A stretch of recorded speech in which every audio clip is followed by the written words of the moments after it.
Guys हम finally live है वो आपका टेस्ट है वो स्टार्ट कर रहे हैं। आप सभी गाइज़ का रिक्वेस्ट आया था, काफ़ी स्टूडेंट्स बोल रहे थे सर आप नहीं पढ़ाते हो, सर पढ़ा रहे हैं।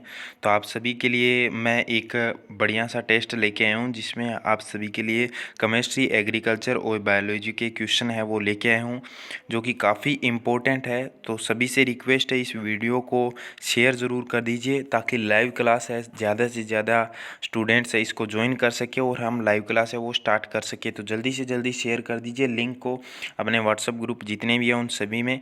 और आप सभी को इस वीडियो के लास्ट में बता दिया जाएगा कि पीडीएफ है वो कैसे डाउनलोड होगा। काफ़ी इंपॉर्टेंट क्वेश्चन है। अगर आप सभी इसी तरह से हमारा सपोर्ट करोगे और शेयर करोगे वीडियो तो आप सभी के लिए डेली के 2 या 3 क्लासें आती रहेगी और जिसमें इम्पोर्टेंट क्वेश्चन लग के आएंगे, जिसमें बहुत ज़्यादा इम्पोर्टेंट होंगे आप सभी के लिए। अगर आप इसी तरह से हमारे साथ बने रहेंगे और वीडियो को फुल शेयर करेंगे तो आप सभी के लिए 120 क्वेश्चन का टेस्ट संडे टू संडे रख दिया जाएगा, जिसमें आप सभी को जैसे जेट का एग्ज़ाम होता है उसी तरह से जेट का लाइव टेस्ट रखा जाएगा। तो आप सभी हमारे इस वीडियो को ज़्यादा से ज़्यादा शेयर करना और चैनल पे नए हैं तो चैनल को सब्सक्राइब ज़रूर करना। तो आपका टाइम वेस्ट नहीं करेंगे तो हम लाइव टेस्ट है वो स्टार्ट कर लेते हैं।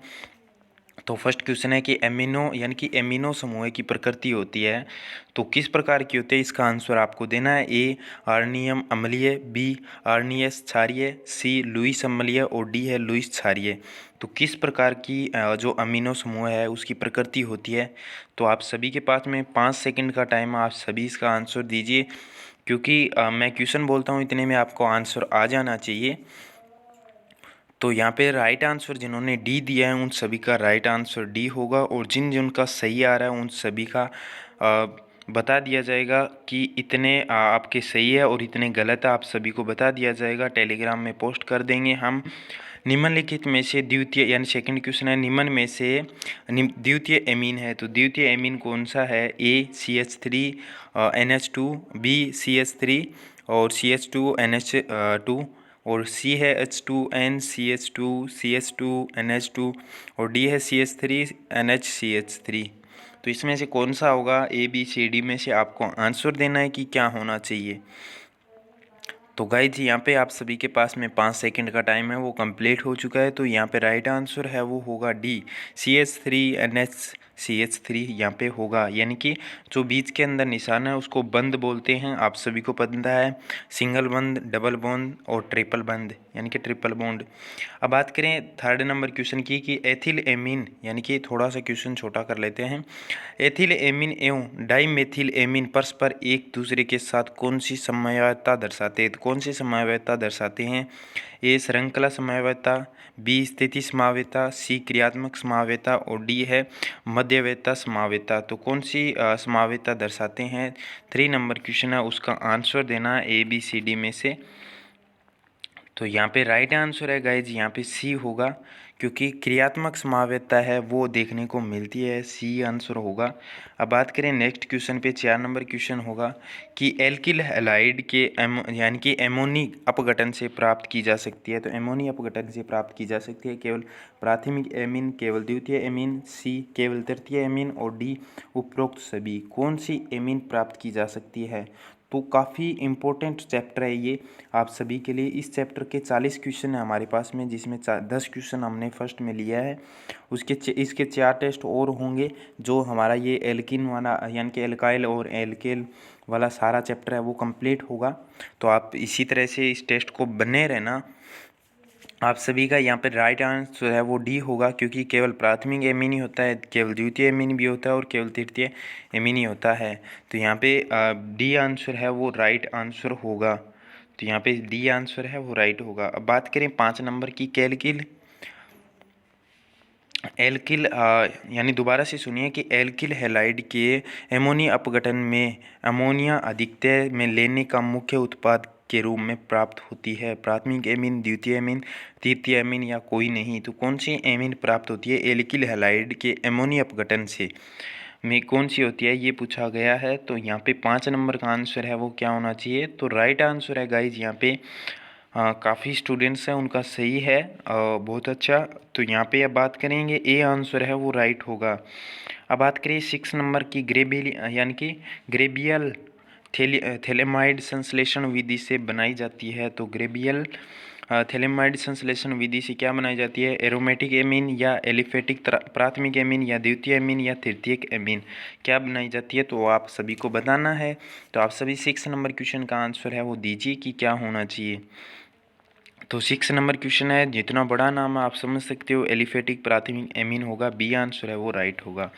अब है 7 number question, CH3CN plus 4H। अब देखिए यहाँ पे जो अभिक्रिया है वो आप सभी को बताने से अच्छा आप सभी देख लीजिए, बेटर रहेगा। उपरोक्त अभिक्रिया से किस नाम से जाना जाता है? ये किसकी अभिक्रिया है ये पूछा गया है। तो यहाँ पे है कार्टियस अभिक्रिया है या मेंडियस अभिक्रिया है या सिमट अभिक्रिया है या रेटर अभिक्रिया है? तो कौन सी अभिक्रिया है ये पूछा गया है। तो यहाँ पे जो अभिक्रिया उसका नाम है वो मेंडियस अभिक्रिया होगा, मेंडियस अभिक्रिया। यहाँ पे बी आंसर है उनका सही है। अब 8 नंबर है कि एसिटामाइड की हाफमान ब्रोमाइड से यानी कि हाफमान ब्रोमाइड अभिक्रिया से प्राप्त एमीन है। तो प्राप्त एमीन है वो कौन सा होगा? यहाँ पे ABCD आप सभी के सामने दिया हुआ है, तो आप सभी देख लीजिए क्या आंसर होना चाहिए। आप सभी से आगे बढ़ने से रिक्वेस्ट, आगे बढ़ने से पहले कि वीडियो को अभी तक लाइक नहीं किया तो वीडियो को प्लीज़ लाइक ज़रूर कीजिए। चैनल पे नए हैं तो चैनल को ज़रूर सब्सक्राइब करें ताकि लेटेस्ट वीडियो का गाइज। यहाँ पे 8 नंबर क्वेश्चन है कि एसिटामाइड की हाफमान ब्रोमाइड से यानी कि हाफमान ब्रोमाइड अभिक्रिया से प्राप्त एमीन है तो क्या होता है? CH3 यानी कि ABCD में से आप सभी को आंसर देना है। 8 नंबर क्वेश्चन है उसका आंसर क्या होना चाहिए? तो आप सभी 8 नंबर क्वेश्चन है उसका आंसर दीजिए। तो आप सभी का आंसर 5 सेकंड का टाइम होगा, क्योंकि 5 सेकंड में ही आप सभी को आना चाहिए, क्योंकि मैं क्वेश्चन बोलता हूँ उतने में आप सभी क्वेश्चन पढ़ सकते हो। तो यहाँ पे 8 नंबर क्वेश्चन है उसका सी आंसर है वो राइट आंसर होगा। 9 नंबर क्वेश्चन की तरफ बढ़ते हैं। 9 नंबर क्वेश्चन है यहाँ पे कि एमीन की जल में विलेयता एल्कोहल की यानी कि अपेक्षा कम होती है, अधिक होती है या समान होती है या परिवर्तित होती है? तो क्या होती है? तो यहाँ पे कम होती है, यानी कि ए आंसर है वो जिनका सही है। अब बात करें नेक्स्ट में, फर्स्ट क्वेश्चन है यहाँ पे बायोलॉजी का। अब देखिए गाइज हमारे 9 क्वेश्चन है वो केमिस्ट्री के हो चुके हैं। अब हम क्वेश्चन करेंगे 10 नंबर क्वेश्चन है वो कल वाले टेस्ट में करेंगे, क्योंकि आज तक 9 ही क्वेश्चन केमिस्ट्री के किए हैं। अब बायोलॉजी के स्टार्ट करेंगे, उसके बाद में एग्रीकल्चर के भी स्टार्ट करेंगे। तो आप सभी इसी तरह से वीडियो पर बने रहिए। पादपों को यानी कि पादपों के परिमाण यानी कि परिमाण में होने वाला स्थायी तथा अनुत्क्रमणीय परिवर्तन कहलाता है विकास, वृद्धि, ह्रास या उपयुक्त में से कोई नहीं। देखिए एक और डेफिनेशन आप सभी को बता देता हूँ। पौधे के आकार और भार में परिवर्तन होना क्या कहलाता है? तो सिंपल सी डेफिनेशन है, इसको आप सभी के समझ में आ जानी चाहिए। ये आप सभी को घुमाने के लिए एक लिखी है।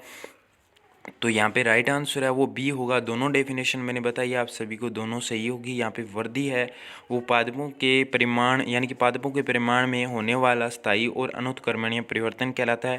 और सेकंड डेफिनेशन है कि पादपों के आकार और भार में परिवर्तन है वो वृद्धि कहलाती है या ग्रोथ कहलाती है। सेकंड है यहाँ पे पादपों की वृद्धि होती है, तो पादपों की वृद्धि होती है वो लंबवत होती है या पार्श्व होती है या अंतर्वेशी होती है या उपयुक्त सभी होती है? यहाँ पे आप सभी को आंसर देना है। तो देखिए पादप है वो सारी साइड में ही वृद्धि कर दे, सिंपल सा क्वेश्चन है। तो ये पार्श्व में बढ़ते हैं, लंबवत बढ़ते हैं और अंतर्वर्षीय भी होते हैं। नेक्स्ट क्वेश्चन यहाँ पे वृद्धि वाला टॉपिक है, उससे काफ़ी इंपॉर्टेंट क्वेश्चन लिए गए हैं। तो वृद्धि के चैप्टर से ही क्वेश्चन है, आप सभी के वृद्धि से ही लेंगे और जहाँ तक होगा वृद्धि से ही क्वेश्चन पूछा जाएगा। तो आप सभी थोड़ा सोच समझ के आंसर देना। थर्ड नंबर क्वेश्चन है निम्नलिखित में से कौन सी वृद्धि द्वितीय वृद्धि कहलाती है? कौन सी वृद्धि द्वितीय वृद्धि कहलाती है? पार्श्व वृद्धि, लंबवत वृद्धि, अंतर्वैशी वृद्धि या उपयुक्त सभी? तो कौन सी वृद्धि कहलाती है? तो आप सभी तो यहाँ पे राइट आंसर है वो होगा ए आंसर है वो राइट होगा। पार्श्व वृद्धि द्वितीय वृद्धि कहलाती है। नेक्स्ट क्वेश्चन यहाँ पे है कि वृद्धि को कितने प्रावस्था में बांटा गया है? 2, 3, 4, 5 कितने प्रावस्थाओं में बांटा गया है ये पूछा गया है। तो वृद्धि है उसको बांटा गया है वो यहाँ पे 3 प्रावस्थाओं के अंदर बांटा गया है। नेक्स्ट क्वेश्चन है कि वृद्धि की कौन सी प्रावस्था परिपक्व प्रावस्था के नाम से जानी जाती है? कोशिका विभाजन, कोशिका दीर्घीकरण, कोशिका परिपक्व या उपयुक्त सभी? तो कौन से में कहा जाता है? 5 नंबर क्वेश्चन है उसका जो राइट आंसर क्या होना चाहिए? आप सभी आंसर कमेंट करें। और आप सभी से रिक्वेस्ट है, जितने हो सके आप सभी कमेंट्स किया करो, चाहे गलत हो सही हो, आप सभी को पता चले कि हाँ मैंने गलत दिया या सही दिया है। और आप सभी जितना शेयर करोगे उतना हम सभी के लिए हम इसी तरह के मोस्ट क्वेश्चन लाते रहेंगे। तो 5 नंबर क्वेश्चन है, उसका आंसर है सी होगा, कोशिका परिपक्व यानी परिपक्वन होगा, राइट आंसर। 6 नंबर क्वेश्चन है, वर्दी का समय एवं दर के यानी कि वर्दी का समय एवं दर के साथ वक्र प्राप्त होता है, तो एस आकार, जे आकार यानी आई आकार या यानी कि इस तरह से म्यू आकार है, या म्यू नहीं है, ये इस तरह से आकार दिया गया है। मुझे इतनी तो यहाँ पे राइट आंसर है वो क्या होना चाहिए। कभी कभी नेटवर्क में प्रॉब्लम होती है, शायद आवाज़ कट भी सकती है, आप सभी थोड़ा एडजस्ट करना। तो 6 नंबर क्वेश्चन है, उसका जो राइट आंसर है वो होगा ए आंसर है वो राइट होगा। ऐसा आकार में वर्दी का समय और दर के साथ वक्र प्राप्त होता है। वर्दी को मापा जा सकता है, किस में मापा जाता है, आर्क ऑक्जेनोमीटर से, गेनोक्समीटर से, पोटोमीटर से, या इनमें से कोई नहीं। तो किससे मापा जाता है। 7 नंबर क्वेश्चन है, उसका आंसर पूछा गया है, तो आप सभी आंसर दीजिए कि क्या होना चाहिए। तो गाइज यहाँ पे आप सभी के 7 नंबर क्वेश्चन है, उसका जो आंसर है वो होगा ए आंसर, आर्क ऑक्जेनोमीटर से यानी कि वर्दी को मापा जाता है। अब नेक्स्ट बात है कि पादपों में वर्दी होती है या वर्दी है, तो पादपों में कुछ क्षेत्र तक सीमित, अनुत्क्रमणीय, आकार में परिवर्तन या उपयुक्त सभी। सिंपल सा क्वेश्चन है, आप सभी के लिए नॉर्मल क्वेश्चन है। तो काफ़ी अच्छा आंसर आया आप सभी का, डी आंसर है वो सभी का सही है लगभग। कोई ना, जिनका गलत है कोई दिक्कत नहीं है। नेक्स्ट क्वेश्चन यहाँ पे कि कौन से बल वर्दी के लिए प्रेरणादायक है, मूल दाब, स्फीति दाब, या प्रासरण दाब, या विसरण दाब। तो कौन सा यहाँ पे 9 नंबर क्वेश्चन है, उसका आंसर होना चाहिए। आप सभी आंसर दीजिए। तो यहाँ पे गाइज आप सभी को बता दूं कि स्फीति या स्फीत दाब होगा, राइट आंसर बी आंसर है वो सही है। आगे है अवेना प्रांकुर परीक्षण, यानी कि अवेना प्रांकुर परीक्षण के द्वारा वर्दी नियामक हार्मोन की मात्रा ज्ञात करने की खोज की गई। तो किसके द्वारा की गई थी। यहाँ पे ऑप्शन है बेंट ने, लुइस ने, बोस ने, या स्क्रूग ने। तो किसने की थी आप सभी को बताना है। आप सभी 10 नंबर क्वेश्चन का आंसर है वो दीजिए। तो यहाँ पे चलिए ये आंसर है वो जान लेते हैं। राइट आंसर है वो बेंट ने दी थी, बेंट ने दी थी। ए आंसर है वो राइट होगा। अब करेंगे हमारे मोस्ट क्वेश्चन एग्रीकल्चर के। तो फर्स्ट क्वेश्चन है यहाँ पे, शुष्क खेती में उर्वरक की मात्रा सामान्य से रखते हैं। तो सामान्य से रखते हैं, कितनी रखते हैं, दुगुनी, तिगुनी, आधी, एक चौथाई। तो कितनी रखते हैं वो आप सभी को बताना है। आप सभी कमेंट्स कीजिए जल्दी से जल्दी। एग्रीकल्चर के क्वेश्चन सिंपल क्वेश्चन है आप सभी के लिए। तो यहाँ पे राइट आंसर है वो आधी रखते हैं। शुष्क खेती में उर्वरक की मात्रा सामान्य से आधी रखते हैं। आगे नेक्स्ट शुष्क खेती से संबंधित ही फिर है क्वेश्चन, शुष्क खेती में सर्वाधिक महत्वपूर्ण कार्य है नमी संरक्षण, यानी कि संतुलित खाद एवं उर्वरक, उचित शस्य क्रियाएं, या फसल का चुनाव। देखिए शुष्क खेती के लिए सर्वाधिक महत्वपूर्ण कार्य कौन सा है। तो यहाँ पे महत्वपूर्ण कार्य वो आप सभी को पता है कि नमी संरक्षण वो बहुत ज़्यादा इम्पोर्टेंट है। तो ए आंसर है वो सही है आप सभी का। नेक्स्ट 13 नंबर क्वेश्चन है कि मृदा में नाइट्रोजन स्थिरीकरण यानी कि नाइट्रोजन फिक्सेशन वाली फसल है। देखिए नाइट्रोजन फिक्सेशन आप सभी को पता है दलहनी फसल के अंदर होता है। तो दलहनी फसल यहाँ पे कौन सी है, तो आप सभी को नॉर्मल पता होगा इस चीज़ के बारे में। तो दलहनी यहाँ पे होगी, ना तो गेहूँ है, ना चावल है, ना गन्ना है, तो मूंग यहाँ पे राइट आंसर होगा। आप सभी को इसका नॉलेज है वो आ जाना चाहिए। देखिए यहाँ पे राइजोबियम है वो चने के अंदर मुख्य रूप से, वैसे दलहनी फसलों के अंदर सभी के अंदर देखने को मिलता है राइजोबियम, जो नाइट्रोजन फिक्सेशन का काम करता है। नेक्स्ट यहाँ पे निम्नलिखित में से नाइट्रोजन स्थिरीकरण फसलों का समूह वर्ग है। तो देखिए यहाँ पे नाइट्रोजन स्थिरीकरण का ऊपर मैंने क्वेश्चन समझा दिया, आप सभी को समझ में आ जाना चाहिए। स्थिरीकरण का वर्ग है गेहूं, मक्का, ज्वार, धान, मक्का, लोबिया। देखिए यहाँ पे तिल, उड़द, तारमीरा, या अरहर, ग्वार, उड़द। तो कौन सा यहाँ पे होना चाहिए। आप सभी को कंफ्यूज करने के लिए दो ऑप्शन एक जैसे ही दिए हैं, ताकि आप सभी इससे में कंफ्यूज हो और आप सभी इसका आंसर है वो ना दे पाओ। इसलिए आप सभी को 14 नंबर क्वेश्चन है वो आप सभी का राइट आंसर है वो काफ़ी मुश्किल है देना, लेकिन आप सभी का राइट आंसर कुछ का सही है। तो डी आंसर है वो सही हुआ, क्योंकि अरहर, ग्वार, उड़द राइट आंसर है। ये हरी खाद के रूप में भी प्रयोग में लेते हैं। जो नाइट्रोजन फिक्सेशन का भी काम करते हैं। और बात करें यहाँ पे हरी खाद में भी मिलती है। अब आगे नेक्स्ट 15 नंबर है कि सर्वाधिक नाइट्रोजन स्थिरीकरण वाली फसल है। तो सर्वाधिक नाइट्रोजन स्थिरीकरण वाली फसल कौन सी है? तो यहाँ पे उड़द, मूंग, चना, सनई। देखिए सर्वाधिक की बात की जा रही है, तो यहाँ पे ऐसे नहीं पूछा गया कि तो यहाँ पे ऐसा नहीं पूछा गया है कि भारत में या राजस्थान के अंदर, तो सर्वाधिक पूछा गया है तो भारत का ही समझ सकते हो। तो भारत के अंदर है सनई सर्वाधिक नाइट्रोजन स्थिरीकरण यानी हरी खाद में यूज ली जाती है। और अगर राजस्थान की बात की जाए तो लोबिया यहाँ पे होगी, सॉरी डेंसा होगी, डेंसा यहाँ पे राजस्थान में होगी। और यहाँ पे इसकी अगर भारत की बात आ जाए तो सनई होगी। अब नेक्स्ट क्वेश्चन है, सनई की 1 हेक्टेयर में कितने किलोग्राम नाइट्रोजन स्थिरीकरण करती है? नाइट्रोजन यानी स्थिर करती है 84.70 kg, 62.40 kg, सी 80 kg या डी 40 kg। तो कितने kg यानी कि स्थिरीकरण करती है? 16 नंबर सनई का पूछा गया है। तो यहाँ पे आंसर है वो आना चाहिए ए, राइट आंसर है 84.70 kg होगा राइट आंसर। नेक्स्ट क्वेश्चन यहाँ पे कि निम्न में से सस्यावर्तन यानी क्रॉप रोटेशन के लाभ है, क्या क्या लाभ है? तो सिंपल सा है, क्रॉप रोटेशन से आप सभी को यहाँ पे आंसर आ जाना चाहिए। जहाँ उपरोक्त सभी दिया है आप सभी को बता दूँ, उपरोक्त सभी काफ़ी क्वेश्चन में उपरोक्त सभी आता है, लेकिन काफ़ी क्वेश्चन कंफ्यूज करने के लिए दिए होते हैं। तो आप सभी थोड़ा क्वेश्चन को पढ़ के ही आंसर देना चाहिए। तो 17 नंबर है उसका आंसर है, फसल उत्पादों में गुणवत्ता वृद्धि होती है, घरेलू आवश्यकताओं की पूर्ति होती है और पादप संरक्षण में भी सहायक है। तो तीनों सही है, तो उपयुक्त सभी होगा। आगे नेक्स्ट है 18 नंबर, मटर की फसल प्रति हेक्टेयर कितने किलोग्राम नाइट्रोजन स्थिरीकरण करती है? तो कितनी करती है? मटर है वो दिलानी आ गई, तो कितनी करती है आप सभी को बताना है।